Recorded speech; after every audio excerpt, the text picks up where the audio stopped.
We tried really hard to make the first Fyre Festival happen. What do you say to people that say, like, you're a scammer? Yeah, sent 10,000 yesterday to Restitution. Like literally pay every single month. You become utterly useless. I think that's like the most howling part of the prison experience. Alrighty, Billy McFarland, thank you for joining me today. Thank you. Welcome to New York. Oh, thank you. Great city. I'm very excited to be here. Glad to hear. Cool. So what have you been up to in the last little bit? Working on Fyre too. Okay, yeah. Some hiccups in Mexico, but we're pivoting now and looking to host the event in the Caribbean sometime later this year. What was prison like, particularly for you? Were you popular in prison? What was it like? Yeah, prison is adult timeout, and the hardest part is that you become utterly useless. Okay. You can't help your family, you can't work, you can't, add any value to society. And I guess your entire purpose is taken from you, and I think that's like the most howling part of the prison experience. Okay. How long were you there for? I served 4 years. Okay. And what was the full sentence? I was sentenced to 6, served 4, and of those 4 years, I served 10 months in solitary confinement, which is, as bad as it sounds. Why was that? I did a podcast over the payphone. So. Oh, yeah. And they just like caught you for it? It didn't break the rules, and I think that kind of like pissed them off the most. It's okay. You probably shouldn't do this, but you can do it, so we're not really sure what to do. And so they just threw you in solitary confinement? Threw me in solitary. What was solitary like?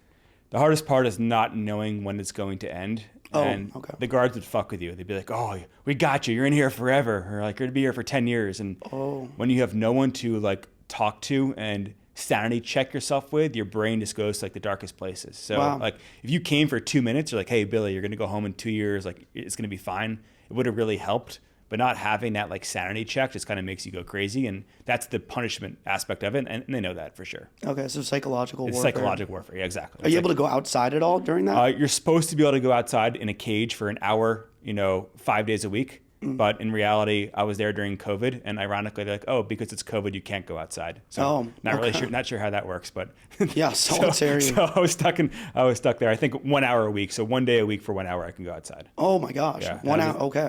That of the 10 months, that was a 7-month straight stint. Wow. And so they just didn't, not really much of a reason. They just kind of put you in there. Didn't want to deal with it. Wow. Okay. It's pretty crazy. Was the food terrible? What was it like? You're fed through a dog tray in solitary. So it's like 3 times a day they open up this latch, and like you're literally like you're a dog in a cage. Wow. And were they nice to you, or were they were they aggressive towards you? Like what was it like? Did they know who you were? I think it was pretty similar to like society as a whole, where some view you as an easy target, where if they catch you for doing the wrong thing, they'll get a gold star in their jacket.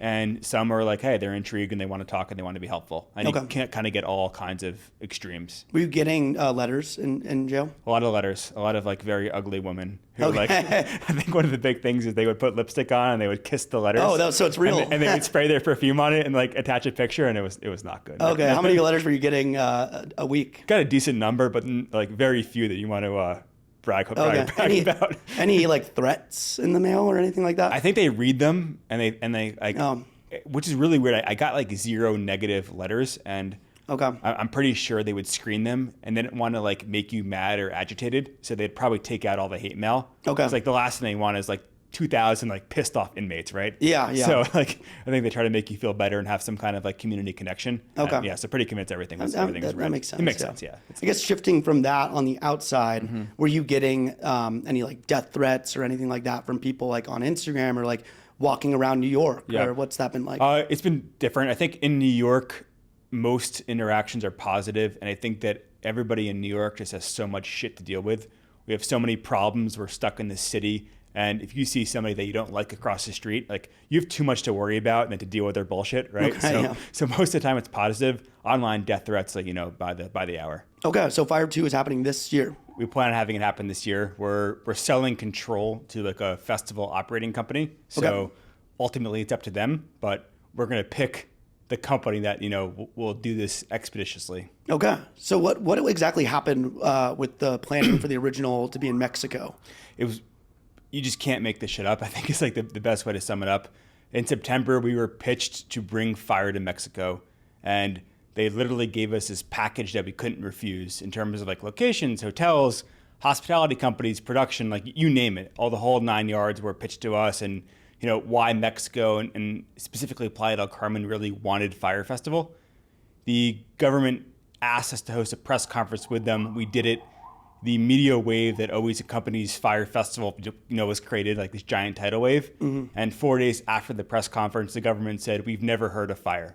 Okay. So you'd expect like a more measured response, like after due diligence, maybe it's not right for us. Nope, like never heard of us. Okay, so did they agree to do it, and then they said they've never heard of you? They asked us they pitched us to do it there. Okay. Gave us everything. We literally paid them for permits. They did a press conference with us. They had their mayor, their head of tourism. Oh, okay. All talking about Fyre Festival. And then once the media hit, they just said they never heard of us. Okay. So you have like evidence of them agreeing to do it. Dude, we've been filming a documentary. So we have like dozens of meetings like with their heads of government, like talking about Fyre Festival. Okay. Wow. And when we started pushing back at them saying like, what the hell, why'd you guys make this statement? They were very quick to remind us at the last festival in Playa del Carmen called the BPM Festival. They came in and they shot and killed the 5 organizers on the stage at the event. Oh, so, yeah. Okay. So I was like, all right, we get it. You guys won. Okay, so now you're pivoting. We're going elsewhere now. Okay, and what was the new location that's potential? We really like Utila in Honduras. I really like Turks and Caicos. So, yeah, team's traveling next week, and we'll hopefully find a spot soon. So not locked in yet, but not locked in yet. You're looking at all options, and no rush to announce, and obviously can't have the Mexico situation happen again. Gotcha. Do you think it's going to be like enough time? So that would it be in the fall roughly? So that's what, 6 months or so? So we're talking to different like operating companies who do festivals full time, and they'll decide the timeline, but they're all pushing. So I hope this year we'll get it done. Okay, cool. I saw that there was $1 million package. What does that include?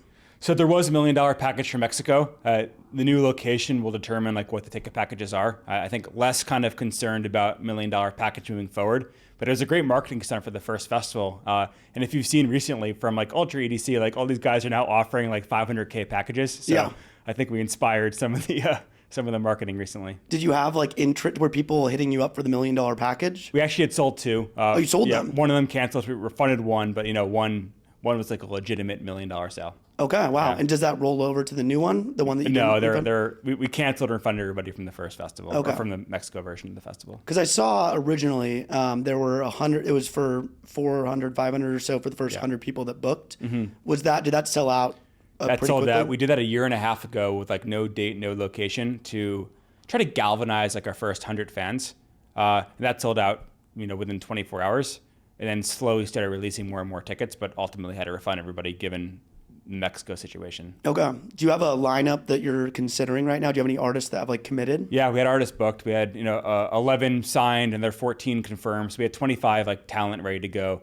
And we were literally going to release the lineup the next day, and at like 10 p.m. at night, the Mexico statement comes out, and we're just like, "What the fuck?" Okay. So it was just the weirdest situation of all time. Like, I'm on a video call with like one of them, like, "Oh, we love Fyre, we love you guys," and like a statement comes out, Okay, and then they later. Jump ship basically, kind of, for the time being. Yeah. As we started jumping ship, we started questioning them and saying like, "Here's our evidence," and they started threatening us, like, we literally killed 5 people from the last people who came here. So okay, is there any like hesitancy with artists when you're trying to book them, just given the last festival? The artist conversations are extremely direct. They're either like, "Fuck off, you guys are crazy," or "Of course we want the attention, like we're in." Okay. There's like no middle ground, and we just absolutely can't convince anybody. Like if someone's like maybe, it's a total waste of time. We can't get there. So we want the fast yeses, fast nos, and just find the people who believe in Fyre and believe in the mission. Okay. What do you say to people that maybe wouldn't be able to trust you after the first one? Like how do you explain that to people or sponsors and whatnot? Yeah, I obviously made a ton of mistakes from the first Fyre. Served my sentence there. I've learned a lot, but I also think what's going to make the next Fyre so interesting are the people who take that risk and come. We're not going to attract the same audience that goes to a larger scale music festival. These are going to be a couple hundred, a couple thousand risk takers, people who want to leave their city, want to get out of the office and go to an island and meet new people. And I think that's what's going to make the weekend so magical. Okay. Do you think there's enough time logistically to get the hotels booked and the flights and all that? Is that included this time in the package, or is it on the people to get there? Yeah, I have zero logistic responsibility. So that's all going to be on a music festival. Is going to have ownership, have control. It's not going to be me. Okay. So yeah, I have to defer to them on that. Oh, I see. Okay. Gotcha. So, and I saw that you're potentially a couple of weeks ago, you said you were potentially selling the Fyre brand. Is that still? Yeah, we're selling the brand. So we're going to pick, we have hundreds and hundreds of offers. Okay. We're going to pick a company who's going to execute it and do it right. Hopefully we stay involved in a marketing role, but ultimately up to them. But they'll be in charge of logistics. We will probably market it in some aspect. And yeah, just waiting to find the best deal. Okay. What do you think it's worth roughly? Are you able to give me a number of what the Fyre brand is worth? High 7, low 8 figures. Okay. So that's what you're considering basically offer-wise. Yeah, it's been the most talked about music festival in the world since 2016. Okay. So yeah, you're not wrong. 9 years at the top of the charts. You're Obviously, not wrong. A lot negative, but it's such a weird arbitrage where all somebody needs to do is do a party for 2,000 people, and they're creating tens of millions of dollars of brand value. So Gotcha. It doesn't really make sense, which I think makes the opportunity so attractive. So you're expecting it to fully sell out. How close were you on the original Fyre 2 for the original date before it was postponed? We weren't sold out yet. I think we had pretty good sales considering we announced no lineup. Yeah. And we were really excited to see what was going to happen when we attached talent to it. And I think what made us so different was what kind of talent was going to be there. It wasn't just like 30 electronic DJs. It was athletes and artists who were actually hosting different experiences. We had like a UFC fighter who would, train people by day. We had like one of the best free divers in the world who's gonna do like a free diving class. So it was more about like the adventure activities and of course, typical music happening at night. Okay, gotcha. What do you say to people that say like, you're a scammer? Like what is the biggest misconception that you'd say that you want them to know? I think intentions were always pure, and we tried really hard to make the first Fyre Festival happen. And I kind of go back to this one moment where I'm standing on this milk carton trying to get people into the tents and the houses and whatever it was. And someone runs up to me saying a reporter's on the phone, and they give me the phone. And this is a very well-known tabloid. And the tabloid goes, "We're running a story that you ran away on your yacht with hookers and cocaine." But on the webpage of that tabloid, someone was live streaming me in the milk carton. Oh. So I tell the reporter, like, on your website, you guys literally have a video of me talking to you right now in the middle of the festival. And they're like, "We don't care. We're publishing it anyway." So at that moment, it was like water splashed in your face that the sensationalism of the story is just far more important than the truth at that point. Okay. What, I guess I'm wondering why another festival? Is there anything else that you're trying to venture into, or do you still see that as kind of like a redemption or of sorts? Yeah. For years before Fyre, I would take groups of different people to small Caribbean islands, and we'd do these like adventure weekend trips. We'd snorkel, we'd scuba dive, and then like we'd have some kind of small music at night. And those worked really well. And I kind of think back to what the biggest value was. And I think people who don't usually meet, when they come together on an island or on someplace new, that's where your core life memories are formed. And I started Fyre because like people didn't believe what was happening on these islands. And I almost like wanted to show off to my friends, like, hey, like 2,000 people come see like what we're doing and see how magical these experiences really are. So the vision of that is pure. And I do think I'm great at bringing people together and having them kind of connect in a different way. Also, it's a great way to pay people back. The brand awareness is just so high that when it's done right, the economical windfall should be able to handle the restitution, which is really, really important to me.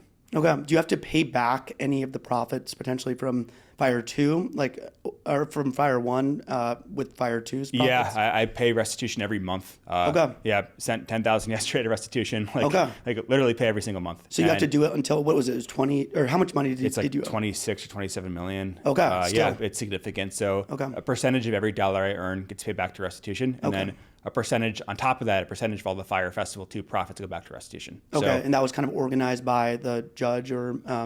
I'm on probation, so it's basically like, I have a set percentage that I pay, and then any business activities, I pay a little bit more beyond what I'm ordered to pay. So how are you making money now?